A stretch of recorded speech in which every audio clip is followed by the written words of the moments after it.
औज़ुबिल्लाहिमिनश्शैतानिर्रजीम बिस्मिल्लाहिर्रहमानिर्रहीम हकीम मियां हसन तुहाडी खिदमत च हाज़िर है।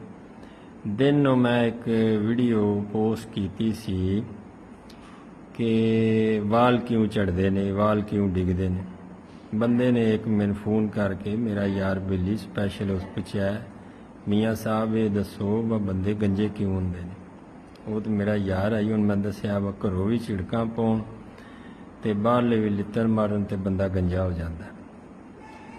ते बहरहाल ये तो उहदे नाल मजाक सी।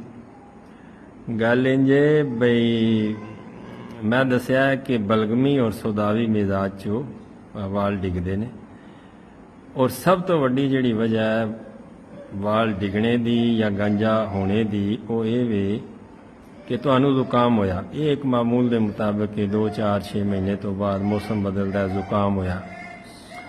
जुकाम होया ते जनाब तुसी 2 4 दिन सबर नहीं किया, जुकाम खारिज नहीं होया, तुसी गए हो डॉक्टर साहब को। डॉक्टर साहब ने एक टीका लाया,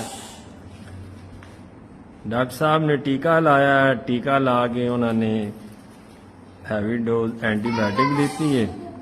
जुकाम जड़ा वो जनाब तुहाडे दिमाग दे विच जम गया। चलो सीने दी बलगम जड़ी है वो काव्या नाल अगे पिछे कीतियां वो निकल गई। दिमाग दी बलगम किवें कढोगे? फिर ये वे कि उत्थे रतूबत सख्त हो गई, उत्थे सौदावियत हो गई, वो मसाम बंद कर दिते उसने। उतों तक वालां नू गज़ा नहीं पहुंची, खुराक नहीं पहुंची। जिस टाइम किसी चीज़ नू खुराक नहीं लभनी उस मरना है, उस डिगना है, उस चढ़ जाना। गंजेपन की सब तो वड्डी वजह यह कि जुकाम होने दे फौरन नाल ही तुसी एंटीबायोटिक यूज़ करते।